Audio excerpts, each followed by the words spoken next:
Mai?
Hello, everyone.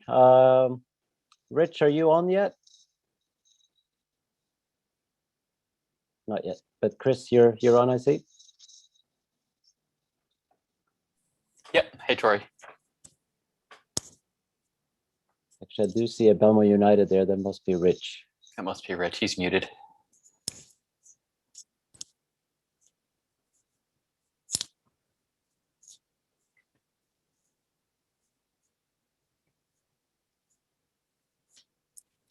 Sorry, I'm on. I'm just sending the YouTube link. Okay, thanks. I do see a Belmont United there. That must be Rich. That must be Rich. He's muted. And now we have an echo, Rich. Yes, I got to turn the volume down on YouTube. Right. There we go. Thank you. All right, we're going to give it 2 more minutes just so everybody can join in.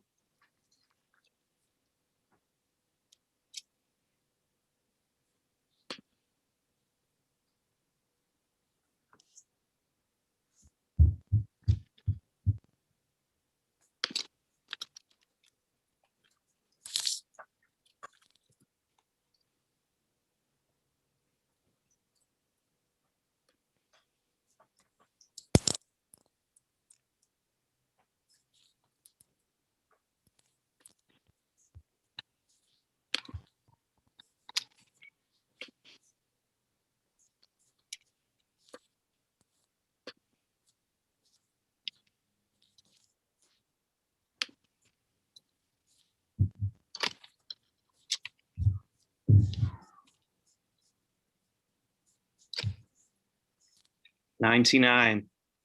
Room for one more.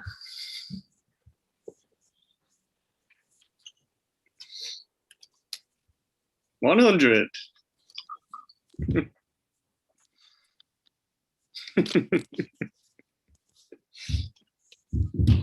Eric, all right. Congratulations. You're the 100th attendee.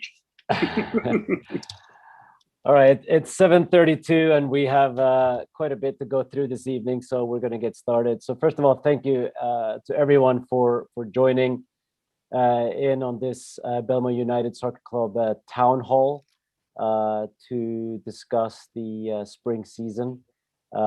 Before I start talking about the spring season, let me start by just thanking all of you for supporting the club through these very, very challenging months, or should I call a challenging year.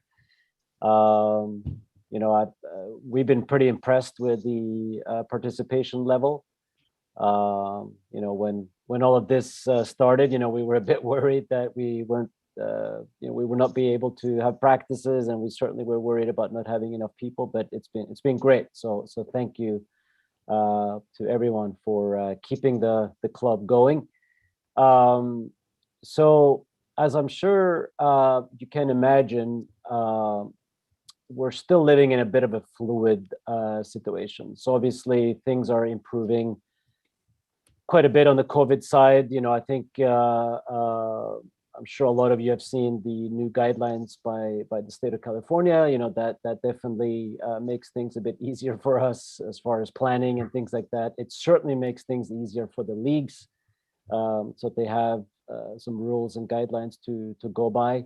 So it feels like everything is in motion, right? So there's a lot of things in motion. I think there's um, quite a bit of hope that we will be able to play some level of competitive soccer this spring. And I'm going to leave all the details to Rich here in a little bit.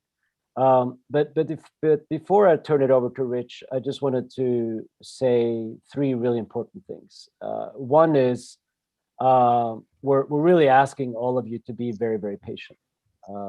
So parents and players, as I mentioned, this is still a bit of a fluid situation.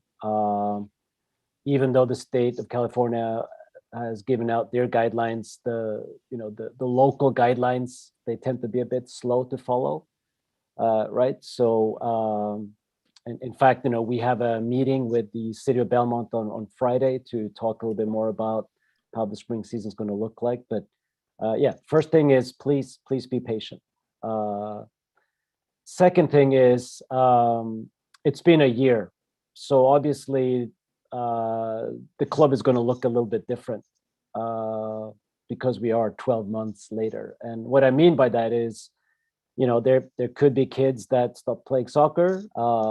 There could be kids that they have decided to play other sports. There could be parents that have other priorities. So in 12 months, a lot of things change. So just keep that in mind, because the last thing I want you to have the expectation of is we're back in April, and all the teams are not going to look all the same, and some of the teams may not even been playing at the levels that they have in the past, and so on and so forth. So that's the second thing. And then the third thing is things are going to go month by month, right? So I know we all want to plan everything, and we kind of want to have our schedules for the entire spring, but things aren't going to have to go month by month. At least that's how we're operating. So we're trying to do everything that we can to get things going, but then we're also with the expectation that after a month things could change pretty drastically, right? So I hope all of you keep that in mind as well. So with that, I'm going to stop babbling and I'm going to turn it over to Rich. He has a presentation for you that he's going to go through. Then Chris is also going to talk to you a little bit about specifically about some of the guidelines, both at the state level and as much as we know so far at the local level. And then I'm going to stick around to answer any questions at the end. So with that, I'm going to turn it over to our Director of Coaching, Rich Williams. Thank you. Hi, everyone. Thank you for taking the time to log on and spend a little time with us this evening. I felt it was necessary as we move into the spring season to try to get in front of you guys and update you rather than just send you emails. As Tori says, this has been an ever-changing situation, and we've had more updates since the last email went out. So, with the fact that we're moving into a new season, we've opened a new registration. We're running some tryouts. There's some return to some kind of play on the horizon. I thought it was important that we updated you with the latest news and talked a little bit about the spring season. So I have a little presentation, so I'll just share my screen. And feel free throughout this, if you have questions, you can put them in the chat, or you can wait till the end and ask them on the video. And of course, now I'm trying to share my screen, it's not going to the right one, so just give me a minute or so. Decided to change my browser today. That's probably not a good idea, right? I've heard all this terrible stuff about Google, so. Okay, here we go. I'm back to Google. got me again.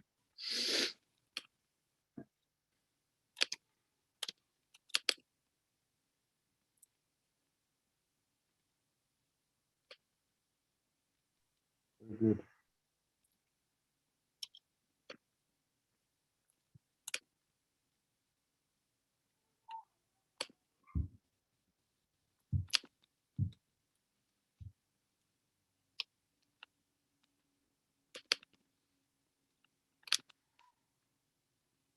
Where did the present button go? Okay. There it is, hiding behind the Zoom thing. Okay. Everybody got that okay? Yeah. Excellent. Okay, so obviously our town hall, just updating things with myself, Tori, and Chris is on, our director of operations. Tori's given us our introduction, general overview. I'm going to go over return to play. I'm going to go over the latest state guidelines, how our local leagues have responded, how we plan to respond to those state guidelines. I'll talk a little bit about our spring registration and our tryouts. We'll look a little bit at the spring season, and then it'll be an opportunity for questions, comments, and feedback. But as I say, if you have any, you can, as we go along that are relevant to that section, you can put them in the chat and we'll keep an eye on them. So just a reminder about, it's been a long time that we've been together, but at the cause of our club, the Belmont United Way, built on respect all the way through the club. Respect for the process of our players developing, our community, which has been a lot of it online, and then just our players. We haven't seen too much of you guys, just dropping off here and there at practice, but looking forward to getting that going again and seeing more of you and talking to more of you. And obviously a respect for the game, and you can go to our website and read through that whenever you would like. So this was us back in spring, or well, it's spring again almost, but back in last spring, believe it or not. We're all in this together. That's our Dash team on Zoom. And now here we are with our return to play guidelines. So this was this is what came out on February the 19th. So very recently, an update through the California Department of Public Health, and these guidelines go into effect starting on Friday, the 26th of February. So, as you may or may not know, we are an orange tier sport. I believe we're currently in purple, hopefully moving to red. But the new guidelines stated that outdoor high contact sports, as we're classed orange tier, can be played in the purple or red tier, as long as our case rate is at 14 per 100,000, and we currently do come in under that number. So as long as we stay under that number, we can play contact in practice and games. All competition is to be based in county. There could be some adjacent county games allowed, probably won't apply to us, but with special permission you can have that. We've probably got enough competition within county to stay in county. Face coverings, cloth face coverings is how it's referred to in the documents, and they are recommended during competition, and they are mandatory during all times when not competing. We will be asking players to wear face masks as much as possible, as tolerated. We currently are doing that in practice, and players have managed very well, and they are able to take little breathing breaks when they're socially distant. So we will be recommending that they continue to do that in practice and in games. And of course, when they're not playing, so when they're on the bench or coming to practice or leaving practice, they will be mandatory. Face coverings are to be worn at all times by those not competing, coaches and spectators. And we do require informed consent, which you've already done or will do with our communicable disease waiver. As far as spectators, at games, they're limited to household members. They obviously have to remain socially distanced. No events with more than 2 teams. So just single games, no tournaments, no more than 1 game per day. Social distancing on the sideline and wherever possible by competitors. I assume that means checking in with referees, on the bench, all those scenarios. Obviously, no one with symptoms or who is isolating and quarantining to attend practice or competitions. No carpooling is also in there. Hands to be sanitized before play, at breaks, halftime, and at the conclusion of games. Oh.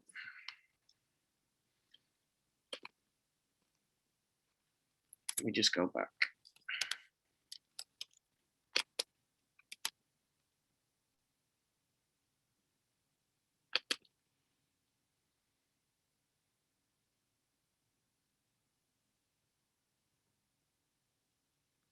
And these are just I pulled out the important parts, but if you wanted to read the whole document, then you could go and find it quite easily. And then one that is really important is one that Tori mentioned, which is that county or school district guidelines could easily differ from the state. And these are state guidelines. So we still haven't, we're all kind of assuming in San Mateo County that they're going to go with what the state have said, but we haven't had anything official from the county. And we haven't had anything official from Belmont, Redwood Shores. So at the moment, this is all based off the state guidelines, and we await to hear any update from our county or school district should there be a difference in what they decide to go forward with compared with the state. So, yeah, and Rich, if I can just emphasize there, so we have contacted the city of the Belmont, so they're aware of everything. They just ask for a little time to review all the new guidelines, so that they can sort of make up their mind on what they want to do, and we should know what those are going to be by this Friday. Thanks, Tori.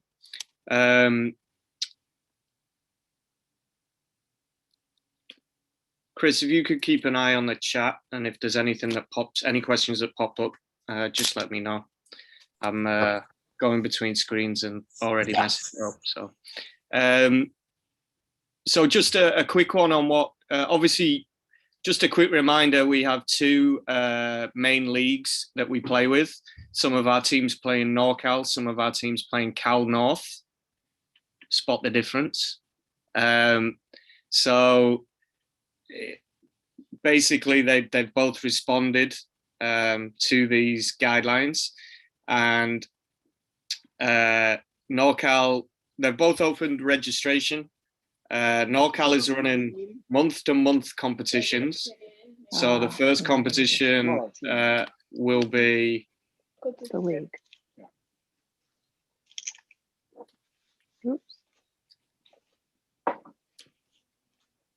First competition will be beginning in early and mid-March, and they're running for U18 to U19 boys and girls, and they're looking at 4 to 5 games in that month, and then it'll renew every month essentially, so when teams are ready to play or ready to take part. Sorry, if you're not speaking, if you could just mute your line, please. Thank you. Thanks. And then Cal North, very similar. They didn't mention a monthly competition. They just talked about phasing in teams as teams or clubs become ready to compete. Again, beginning early to mid-March, and same age groups. And they talked about 3 to 6 games. I don't know if that means across a season or not. Obviously, our practices are not beginning until mid-March. So we're not going to be entering at the first stage, but we can talk a little bit about that as we go on. So how did we react to the guidelines? Well, you saw previously we had a phased return to play, and we just kind of tweaked that slightly. So what we'll have now is we'll return in stage 1, which is within team competition. So however your team is put together, when you go back to practice that week of March the 15th, the great news is that we will be able to do contact games again. So we can return to 1v1s, 2v2s, 3v3s, 3v2s, whatever the case may be, 4v4s, 6v6s, and we can really replicate the game again. And I think everyone's going to be super excited about that. So that'll be our first stage. And we'll see how that goes for a week or 2. And then if everything's going well, and we obviously big picture wise, we remain under those numbers that we require, then we'll graduate to some within club competition. So we'll get some games going on the weekend. We'll play Belmont United versus Belmont United. Might be your age group against another age group that's close to you, or a level that's close to you. Try to get some referees out, maybe from the club, to ref those games, make them as real to competitive games as we can, and start getting the kids ramped up for some competitive play. And then maybe after another couple of weeks of that, we'll go into some locally arranged competition. A lot of conversation with local DLCs over the last few days since these guidelines came out about setting up some good games between our clubs. And that might be our first step to some competition outside of Belmont, because it still remains somewhat controllable if we just go to play San Carlos, or we just go to play Peninsula or somebody local. And then if everything's going well, we look to enter either NorCal or Cal North competition, maybe sometime around mid-April, or something like mid-April, depending on how it's going.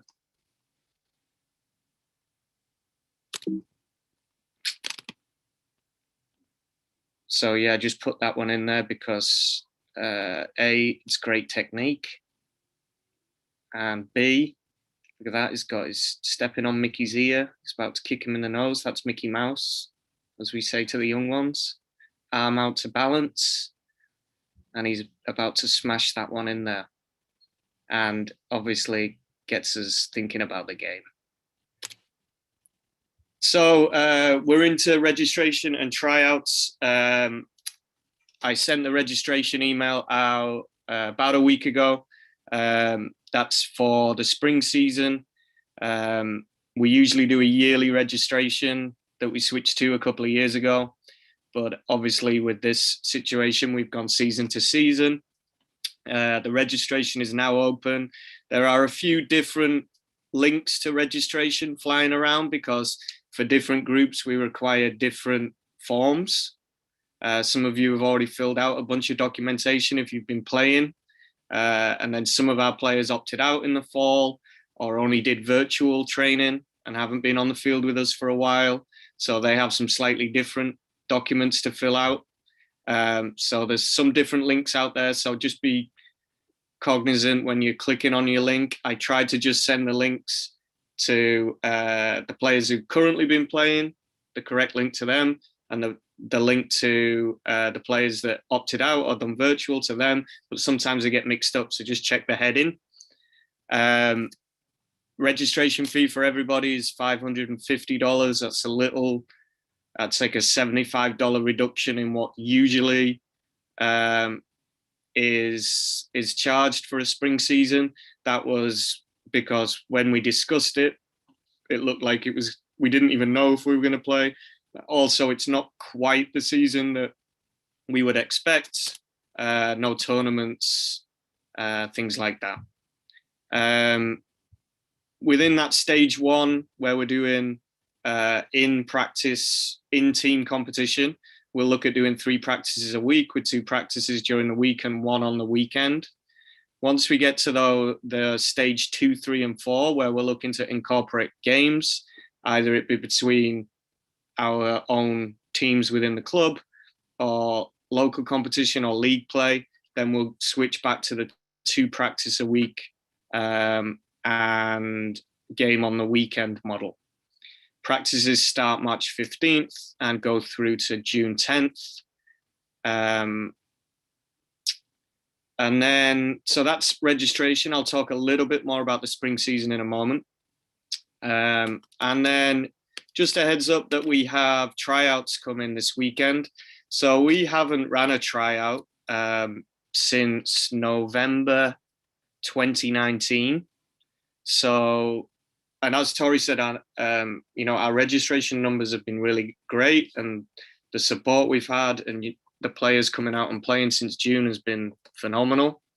But obviously we have lost some players because of COVID, or not had the opportunity to build teams, particularly at the younger ages, and then also fill out, roster spots at the older ages due to some, natural movement of players. So this is an opportunity for us to try and, get some younger teams into the club. Usually by now we would have probably more U9 teams than we have going right now. We would have U8 teams going, which we don't have any U8 teams going at this moment. So the focus will be there, but we'll also look to add older players too. So you guys are always our best way of getting the word out about tryouts and about the club. So if you know anybody who is interested in playing, feel free to direct them to our website or our social media, and they can find a link to register for the tryouts there. We'll be at Belmont Sports Complex North on Saturday. We'll start out with the 2013 boys and girls, and then we'll move it all the way up through the club throughout the day. Full schedules on our website, starting at 9:45. Everybody must register. It's online check-in only, as you can imagine. I'll host a Zoom on Friday just to go over a bit about the club and about the tryout. And just a reminder that current players do not need to try out.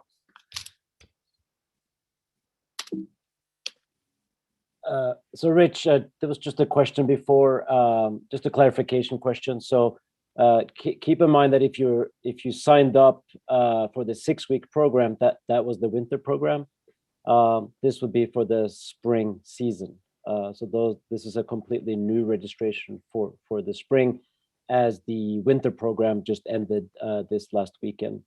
And then on the tryouts, Rich, just the clarification, this is for 12 years and below, right? So anyone above 12 years old, they will try out at practices, not at tryouts. So what I've asked everybody to do, no matter their age, is to register for the tryout. And then I will, based on numbers, I will decide whether I want those older age kids to come on Saturday. Okay. And there's a question about, do current Belmont United Academy students need to do tryouts? If they're not on a current team, yes. What's really important is registering for the tryout, because registering for the tryout allows me to see that they're interested in playing. If they don't register for the tryout, then they could easily get missed because I will go off that registration. So even if you're a 2004 or a 2006, and you might be the only 2004, because numbers tend to drop off as we get into the older ages, please register so I can contact you. And if I end up not asking you to come on Saturday, I would ask you to come at the beginning of March to train with the team then. And if you were on a team in the spring, but you obviously didn't do anything in the fall, you do not need to try out. So if you were already on a team last spring, you don't have to register for the tryouts. That's correct. Everybody who opted out and didn't do the fall should have received the link to register. If there's anybody who hasn't, and you hear from anybody who hasn't, please direct them to me. Okay, so there's still some questions just to make this clear. So let me just make it very clear. If you were on a team last spring and you opted out for soccer during the fall and during the winter, you don't have to try out. Just want to make sure we're clear. Okay, I'm just reading the chat here. Yeah, no, okay.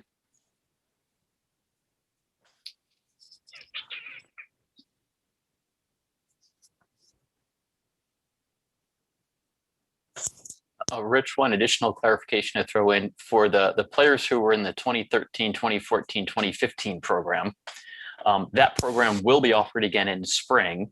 And if you want to participate in that, you just register for that program. You don't need to register for tryouts to do that. If you're doing that and want to try out for one of the younger teams, then you would register for tryouts. To be clear, everybody needs to register for the spring season if you want to play. We've just been doing the winter season. That has finished. That's optional. The winter is always optional for players. Everybody now is required to register for the spring season. If you've received a link via email, you are eligible. So please go ahead and click that link and you can register for the spring season. Rachana, what if you were never on a team last spring but started practicing in the fall or winter? Do they need to try out? Should contact me on that. It depends case to case. So some players may have been offered roster spots. Some players may have been taken on as practice players. So if you're in that situation, just reach out to me. And I'll speak with the coach and then direct you what to do. We opted out in the winter program. We did play in last spring and fall. Do we need to try out again? No.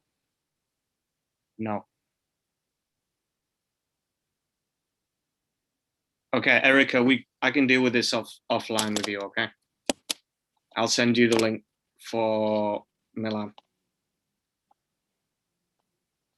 Okay, I'm just gonna go back to the spring season. Hopefully we see some scenes socially distant like this. Oh, hang on. Definitely missed the spring season out. Here we go. This little Zoom box gets in the way of everything. There we go. Okay, so we discussed a phased return to play once we go back March 15th. And we talked about having 2 or 3 practices a week, depending on when we start playing games. No tournaments, no skills clinic, because it will bring different groups, different kids from different groups together, and we just want to minimize that. Goalkeeper clinic is TBD. I would like to get a goalkeeper clinic going, particularly for intermediate advanced goalkeepers. So those goalkeepers that, you know, always play at least half a game every game. You know, a lot of goalkeeping can be done socially distant, and it's not that big a number. So I'm going to see if I can get that going. So just stay tuned on that. Our youth academy has been run slightly differently during these COVID times, and we're going again on March 16th, and that registration is open now. It runs in a 6-week cycle, and at the moment we're accepting 20. We'll actually be accepting 2016 born players. Believe it or not, you have to be 5 years old. So we're into 2016s. I know, crazy. Through down to 2012s, 2011s at a push. I think once we get through this 6-week cycle, we'll be able to expand again. And at the moment, we haven't implemented the Saturday morning games. But hopefully once we get through this 6-week cycle, we can do that again. So that's an opportunity for players to join. A lot of our players join the academy first when they're young, get a little bit of Belmont United skill training, get used to the club, and then graduate to our teams. So that information is also up to date on our website. Spring schedule, I know is always a big one. We're going to be on a Monday, Wednesday, Tuesday, Thursday plan. So teams will be Monday, Wednesday, and the weekend, or Tuesday, Thursday, and the weekend. A lot of that is down to, you know, what coach availability is. I know a lot of you say, can I do the Tuesday, Thursday? And I do my best, but it's not always possible, or vice versa. So, and the spring schedule, if we think about timing, obviously tryouts this weekend, and then the way that tryouts, and then registration. So registration closes this weekend, and then I have the tryouts this weekend.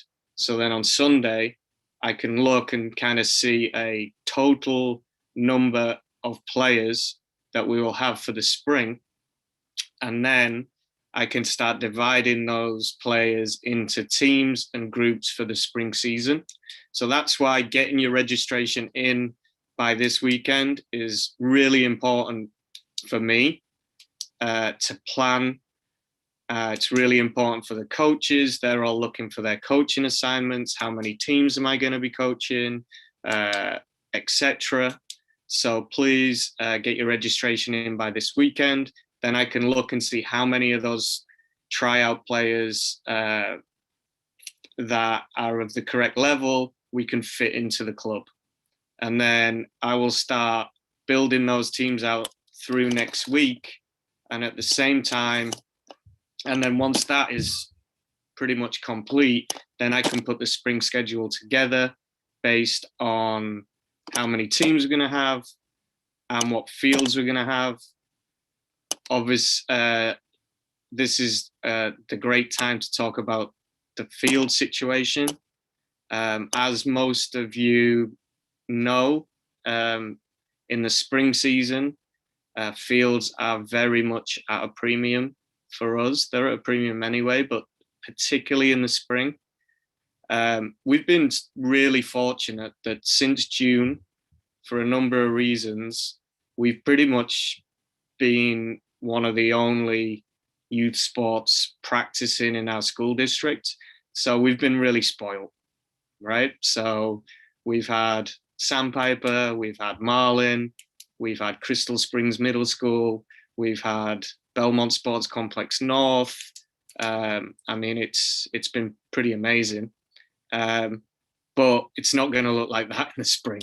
So be ready to see some Central, be ready to potentially see some Redwood Shores Elementary School, see some softball outfield, maybe some Nesbit.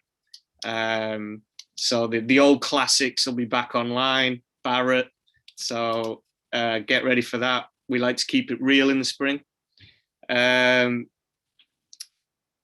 So yeah, that jigsaw puzzle takes a while. So I know everybody kind of wants to schedule up front, but it's going to be a pretty last minute thing, unfortunately. If I can get it out a week in advance, I'll be doing really well.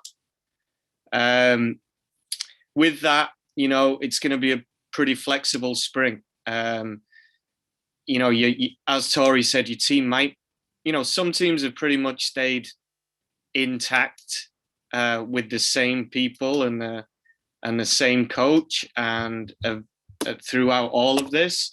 But it might not continue like that into the spring, or it may continue like that into the spring, or some other teams, you know, have seen some big changes over the last year. So really we have to wait and see what registration brings, and the final 2 points are going to lead into that. And then, you know, I just asked for some flexibility in the spring. It's going to be about, spring is always a developmental season anyway, even more so this year with the situation. So, you know, whatever happens in spring, however we end up, the main thing is that we try to get out there and get playing again. And then, you know, summer might be a time for more of a reset as we get to know how our numbers are going to settle down, what our teams are going to look like. And then moving into the fall, hopefully we're into back of something of a normal world, and we can kind of push on again with some more consistent groupings. So on to the final 2 points, which I think there will be questions about. So the first one is the question of multiple sports. Can my player play multiple sports in the spring? The wording from the state is not clear. The recommendation, there's no absolute black and white. So we are waiting for a decision from the city or even the county, but we're going to assume the city. So it may be, we have a meeting on Friday with the city. It may be that the city say a player can only play one team sport this spring. So obviously we have baseball, we have softball, we have soccer in town. So it may be that a decision that you guys will have to make a decision on which sport that is. Just today, I put in the registration. So if you're already registered, you won't have done this, but just today, just to help me out, I put in the registration a question. Will you be playing do you plan on playing multiple sports this spring? If so, multiple team sport this spring. If so, is soccer your first choice or your second choice? Then I can kind of, based on what I hear from the city, I can then kind of understand again what our total numbers might look like for planning purposes. I can also group you and, you know, survey you or send you direct contact to see, depending on what the city say, whether you'll be playing soccer or not in the spring. So at the moment, it's a wait and see. We recommend registering for soccer if you want to play soccer, even if it is your second choice sport for the spring. And just checking that box that it's your second choice sport.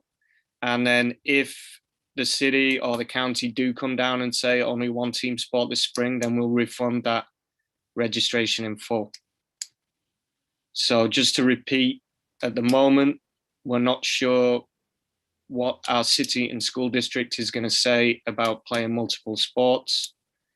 We recommend registering even if soccer would be your second choice sport for the spring. And if the city do decide that you can only choose one sport, we would refund that registration. And there's a question, what if you live in a city besides Belmont? Do we need to check with our city? No, you don't need to check with your city. We're basically following Belmont guidelines because they are the ones that are in charge of our fields. So we kind of just, have to follow their recommendation. So it doesn't matter what city you live in, as long as you play for Belmont United, we're gonna have to follow Belmont guidelines. Thanks, Tori. And then because all the high school sports have not been going on, the high school seasons are pretty much all taking place this spring. So how they're going to manage that with fields is going to be a good effort. But again, pretty much the same scenario. Well, actually, a different scenario. So whereas we haven't had specific language on whether you can play multiple sports or not, we have had specific language from high school federation that you are able to play high school and club. So you are allowed to play high school sport, whatever team sport that may be, or whatever sport that may be, and play club at the same time. That would be your decision, your player's decision and your decision. If you wanted to try to manage both, the high school season will not be as extensive as it generally is. Not as many games, not as many practices. Again, just today, I added a question about high school sports in the registration. If selected, will your player be playing high school sports? Yes, but I will still play Belmont United. Yes, if selected, and I won't play Belmont United. Again, we recommend registering. And if you are selected for a high school team and then you decide that you're just going to play high school this spring, again, we would refund that registration.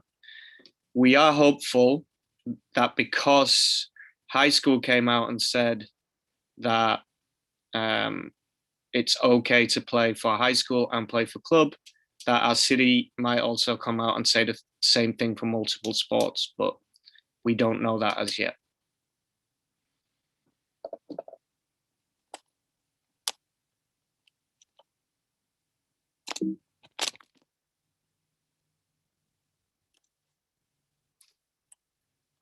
Okay, so any further questions?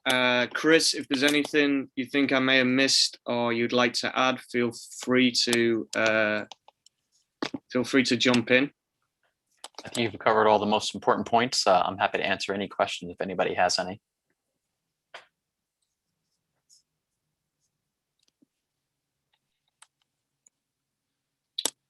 Let me check the old YouTube too, see if anybody's pinging me any questions on there. So I have a question.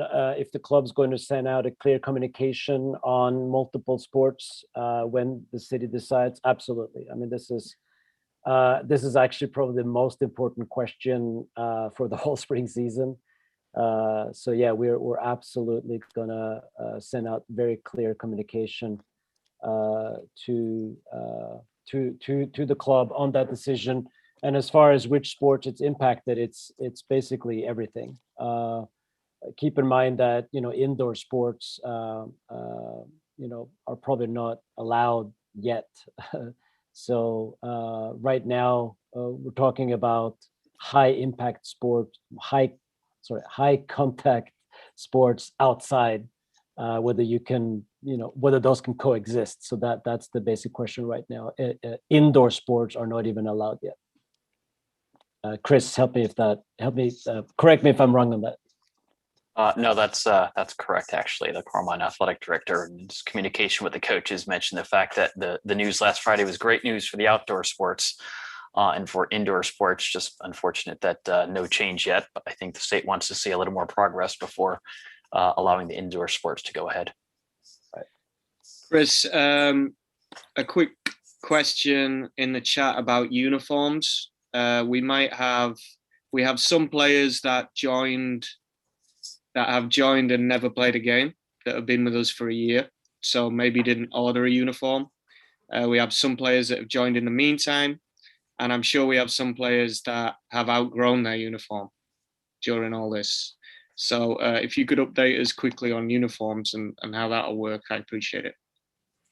Sure. So Pro Soccer is ready to go. For anybody who's ordered a uniform in the past, your same login works. If you happen to have forgotten your password, there's a forgot password link there, and you can go into the same place and reorder just the parts that you need.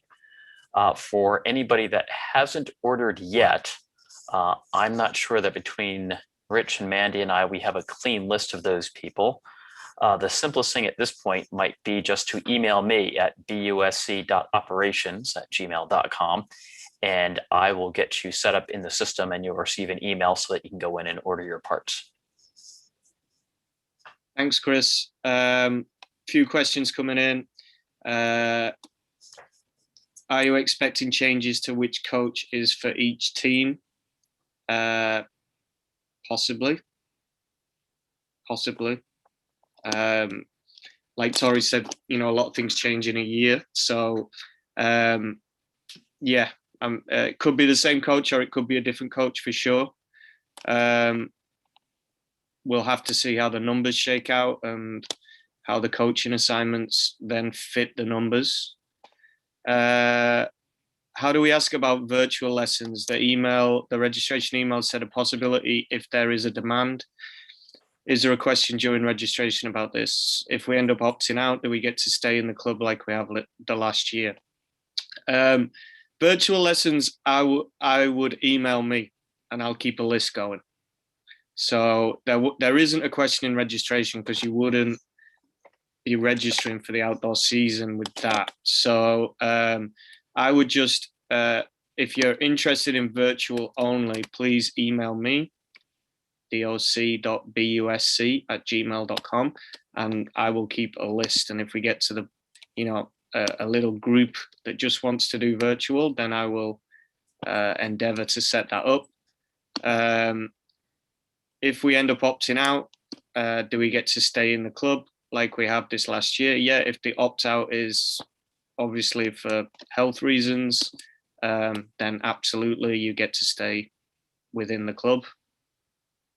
That the same would be for players who play multiple sports. If it comes down the pipe that they can only do one sport, we would, you would be able to return in the fall. Obviously, as Tori said, if kids have taken a year off or teams have taken a year off, then it's going to be very hard for that player or those teams to return at a level that they were at previously. So I would just ask people to be realistic with that. Yeah, and just to clarify something here, especially for those that might be new to the club, there's some clubs that are very strict about multiple sports. We're not one of those clubs. We really welcome our players to play multiple sports. So of course, we would save a spot. And from our perspective, we're just waiting for the clearance from the city, right, to allow for multiple sports. So yeah, we're not gonna penalize anyone just because they're forced to play another sport by the city, or they're forced to only play one sport by the city. Thanks, Tori. If our Belmont United coach is also a high school coach, what impact will that have on practice and games for our BU team? Yeah, it's a good question. We don't think it's going to have that much of an impact. It may make your practice schedule a little more flexible if your coach is a high school coach, and let's say, for example, a game falls on the day that they usually practice, but it might only be, occasional change of practice. We think we can make it work, is the short answer, without too much trouble.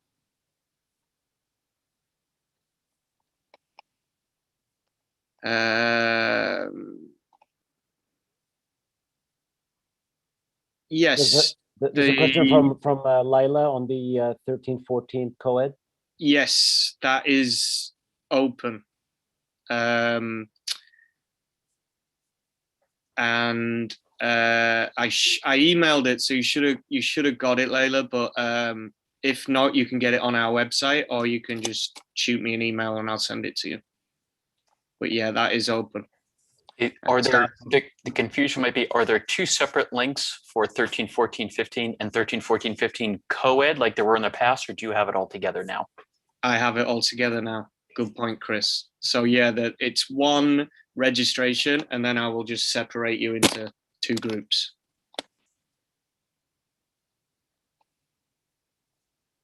Few people saying thank you. You're welcome. Multiple teams for a player that practices and plays with two teams in a normal world. That is a good question, because I haven't considered that so far. What we've said so far this past year is that player could only play with one team under the COVID rules. So I'm not sure about that. We'd have to have a discussion as a board and have a clear answer to that one. I don't know if Chris or Tori have any opinions on that. Yeah, we may even have to check with the leagues on that, because obviously the leagues may be very adamant about not moving players from one roster to the other. So I suspect the answer is no, but yeah, we would have to check. Yeah. You registered for the tryouts and for the academy. Yes, if you make the team, you'll be refunded for the academy. Tori, I might throw this one at you. Can you talk a little about the refund policy and process? Yeah, I mean, to be very honest with you, we haven't decided on a very detailed process, just because things are so up in the air. What we have said is what Rich said earlier, which is if the guidelines are so strict that you don't have flexibility and you can only play one sport and so on and so forth, we're going to fully refund the actual registration fee, so 100%.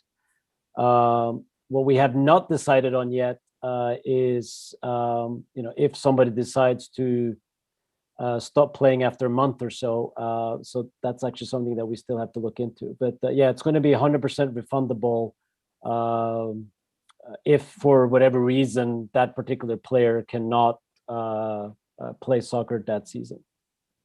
But that's why it's also so important to answer those questions that Rich has now, right? Because the reason why we're always careful about the refund policy is because it's hard for us to put together teams if we don't have full commitment from players. So it's very, very important to answer those questions that Rich has added to the registration. Joe, guest players, will we be allowing guest players? My aim will be not to have I'm hopeful that the numbers will work out that we won't have thin rosters. But should we have thin rosters, I think we'd have to address the guest player question. It may be that we can't have guest players this year, so we'd try to make sure that each roster has a number of subs on it. So that goes back to being flexible with where we put players on teams for the spring to get teams playing. Yeah, just to come back to what I said at the beginning, I think we should all treat the spring season, this sort of pandemic spring season, with a lot of flexibility, with a lot of open minds, because it is going to be a bit different than what we're used to. And like Rich said, hopefully by the fall, everything is back to normal. But I think the priority for us as a club is just to get kids out there and play. I mean, that's really our biggest priority. And if that means games within the club, or maybe a few scrimmages with other neighboring clubs, I mean, I think that alone is going to be a big bonus, right? So for us, that's our biggest priority, to make sure that our players can be out there playing competitive soccer again. what shape and what form that comes in, that's the tricky part, and that's the thing where we just all have to be a bit patient.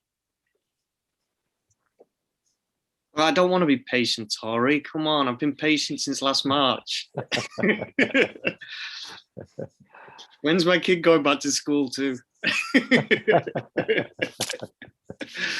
Oh man.